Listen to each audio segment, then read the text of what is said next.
What's up, guys? I know it's been a while and things have just been pure chaos here. And guess what? We just kind of left the garden to do its own thing.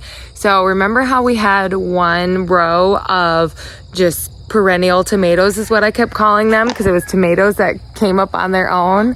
Well, this entire garden has just become one giant perennial tomato garden. I'm going to turn the camera around and show you what I mean. Tomatoes growing outside of the garden. Everywhere. There's so much they want to get out. So like she said, here's some tomatoes outside of the garden. Here's our actual tomato row that we're going to be harvesting out today. Kind of on its last leg. And here's the rest of the garden. These are all tomato plants, you guys. These are ones that have just come back on their own or spread from other ones. Even where our corn was, there's tomato plants everywhere. Everywhere. It's the entire garden is just nothing but tomatoes, except for our rhubarb. But everything else is just massive tomato plants. So we're gonna get the tomatoes out of here one last time, and then we're gonna throw a couple animals in here to munch down the garden, eat whatever's left in here, and also because they are ruminants, I believe is what they're called. There's rumen in their saliva with goats and sheep, so it will also put a lot of things back into our soil here. So let's get these tomatoes out, let's get some animals in, and let's get this garden finished up, because let me tell you, it has been the year of the left out garden. That's what's happened here. And sometimes that happens, and all we got to do is just plan for better next year, and hopefully we do as good as we have in past years. But we did get a couple really great harvests this year: carrots and corn and potatoes and green beans and tomatoes. So we weren't left out of getting good harvests, but it has just been a madhouse now. Look at him. Oops. It is really cute. Little teeny tiny. It's so tiny. Okay, let's get these tomatoes.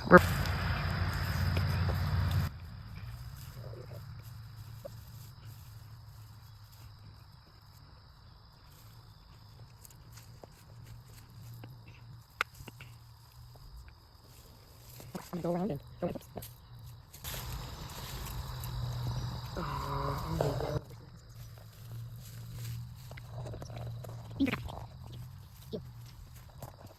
All the squeaky voice.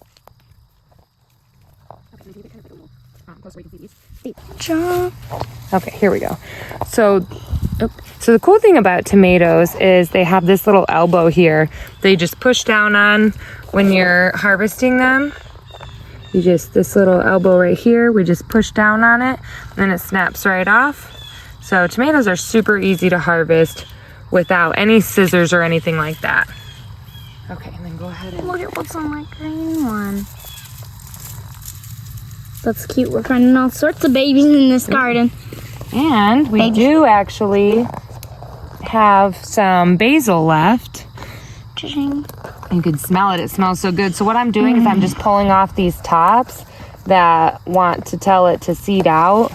And this will keep the basil bushing out. And I have another plant as we go a little further over that I've been doing this with all season, and it's much bigger. It smells so good. I always try to plant basil right with my tomatoes, because if you think of how you eat tomato and basil together, a lot of times if you can eat something with each other, they do really good growing alongside each other as well.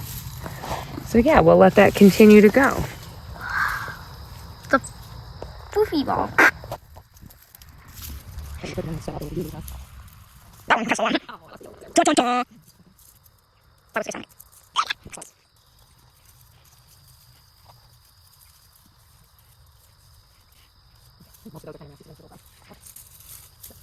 Here's my other basil plant. As you can see, it got way bushier. I'm probably way too late on that seeding out. But we are gonna run through and try to pick off as many of these as we can. There was a lot of flower on these, so I may be too late doing that.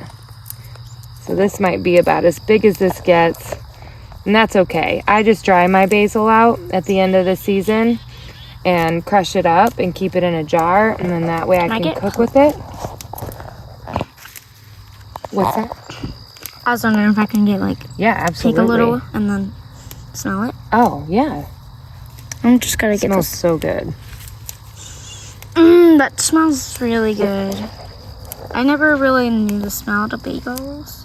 Bagels.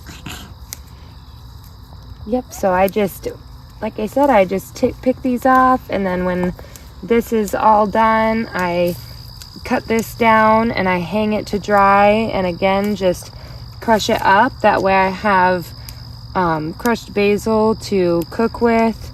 If I have something I'm baking right in that moment that I'm ready for some fresh basil, then obviously I come out when I need the fresh basil, or I try to cook a thing of bread up before I dry it out so I can get some fresh basil right away into something as well.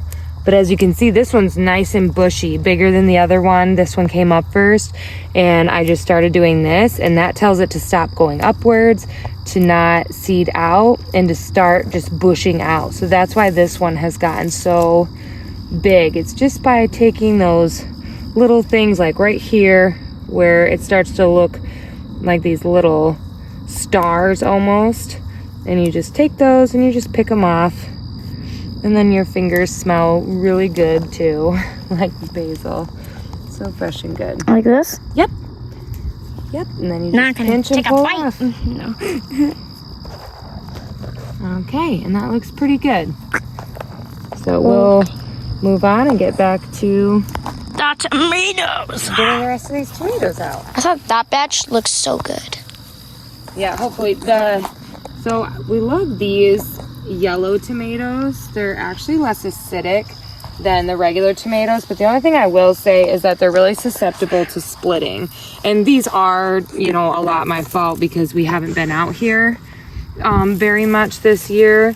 So unfortunately, with ones like these, if you're not going to be right on top of them, they split really fast, and then I just leave them in here, especially since we're going to have an animal come in and clean them out.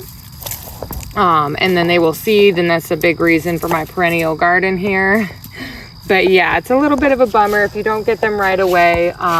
They do split, so these ones are. Whereas these red ones, they're really good about not splitting too much.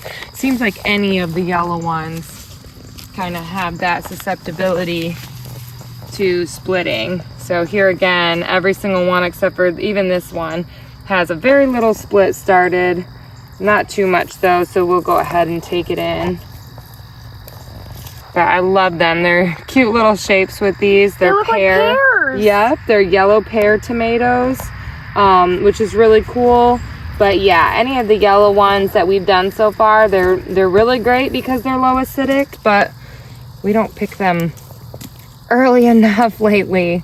So a lot of them are splitting, and they'll be part of next year's perennial tomato garden. So this is one of my favorite plants in the garden. I've only gotten a couple off of it because I only had one plant going, and I actually didn't even realize that I had a successful plant of it this year because I only had one seed to put in the ground. So I was all bummed, assuming I wasn't gonna get any, but look at this beauty. This is an accordion tomato. This thing is gorgeous. Absolutely gorgeous. It shines in the light. It's awesome. Forgive my hands. I've been painting all day, making Halloween things, getting ready for the party. But these things are awesome. Absolutely love them. They're ginormous, super meaty and awesome. We've only gotten a couple this year because, like I said, I didn't even realize that we had a successful plant. So a couple of them were laying on the ground. I didn't prune my tomato plants like I usually like to, so they're all over the place. But these accordion tomatoes are one of my favorite to grow, and they're just so beautiful and just massive. This is actually one of the smaller ones that we've grown. I mean, we've grown just absolutely massive ones Like before. it's probably 15 of those just to make that one. Yeah, it does take quite a few of these little ones. All split. It takes quite a few of the little ones to get to one of those big ones, that's for The thing sure. about this one, kind of looks like a brain. It does. If you got a red one, we could put it in a Halloween party and then it would be like a brain. Yeah. But yeah, so we've gotten clearly plenty of these others. Doing well though. You want to say no more green peppers? I don't know why the green peppers did nothing this year. I'm sorry about that. I love bell peppers. Yeah, oh yeah, no, green peppers are one of my favorites as well. They're really awesome to cook with. Look at those, nice little split amongst them. perfect red one right there. No splits, perfect red. Love that. No Tiny. So cute. We'll grab them before they're... That's the most tiniest square I've ever seen. Another good red one. Wow, Mom, are you picking them? Knock them down. Yeah, some of them are so ready. They're just dropping right to the ground. Bye. Not picking anything else. That's how we have it out here enough. Ones. So as you can see, we did prune our plants to grow really, really tall. I didn't tie them up like I usually like, but like this one right here is at least 6 foot tall, if not taller. What I do is as the tomatoes grow, you can see where I've picked off the others where they start to get like little shoots that go off to the side. I pick those off so that it keeps the tomato going straight up as opposed to bushing out. And in the long run, you actually get more tomatoes as well because you can fit more. I have my tomato plants maybe a foot apart, sometimes even closer than a foot apart. And when they can get up to 6-7 foot tall, it's crazy the amount of tomatoes that you can get on one plant. Just all throughout the season. It's nuts. I mean, there's so many green ones. So what we did last year is we actually went through after harvesting the last bit of all the ripe ones. We harvested all these green ones. What you can do is you put them in a cardboard box, do a layer of green ones, put a paper bag down or some sort of brown paper cardboard, do another layer and do that over and over. And then you put them in a dark space. And then just keep checking on them, and eventually you'll notice they'll start to actually turn color and ripen. And once they start to do that, you can bring them out into an area with good light, and then they will ripen. So even all these green ones that it looks like you're not going to get in time, put them in a cardboard box, paper bag, put them under a bed, put them in a cupboard where it's nice and dark, and you can actually ripen all of those too. So even though this looks like it might be one of our last runs of tomatoes of the ripe ones, we can actually get a ton of ripe ones after this.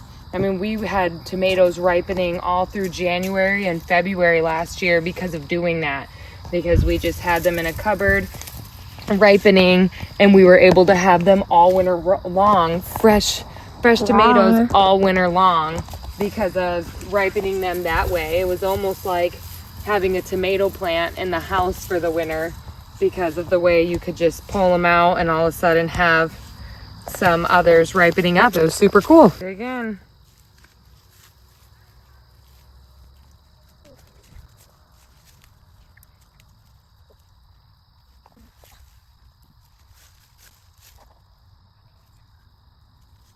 All of these not split, nothing. They're perfect. Mm-hmm. What I was looking at over in this area was these ones here, like kind of orange, but they look kind of good in So like it's not the whole red, but they're kind of yellow. This one is split, but look at that.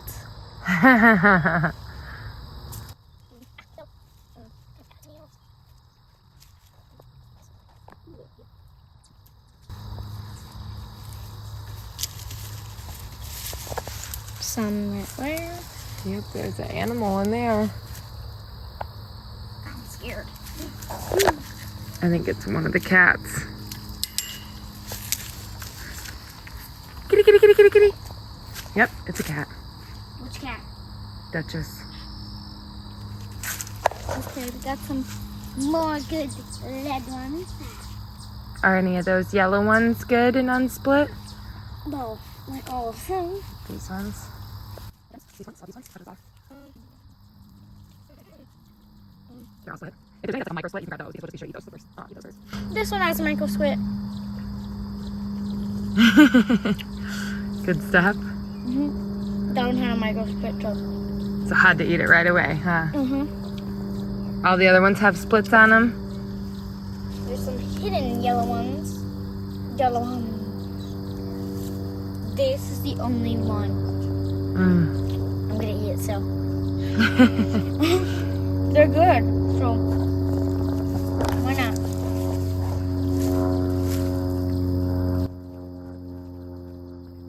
Is that it? You want to grab the calendar full of tomatoes and bring it over and show me? I'm probably gonna eat these just in one day. Here we are. Look awesome. It's heavy, all right. So we didn't get quite as many as we thought. We brought a couple of these out and only filled one. But like I said, we are still going to grab any of the green ones up within the next week or two, get them in a cardboard box and have them ripen throughout the winter. So we'll still have lots of good fresh tomatoes through some of those colder months and still get just as much as we can out of our garden, even though it wasn't the garden that we had in our minds and planned out this season. Sometimes that happens and it's okay. And not everyone shows that truth to these moments on YouTube. And we like to keep it honest here, as honest as possible. And it was just one of those years for us. So this is our tomato garden, nothing but tomatoes now. I am a tomato. And we're turning into tomatoes. There's so many. So that's what happened with our garden. Hopefully you still join us for next season and see that we will do better. We're going to do better. We're going to have more. We're going to make Dad make it bigger. And if nothing else, it will be a bigger tomato garden. Like and subscribe. Yeah. Or you'll turn into a tomato.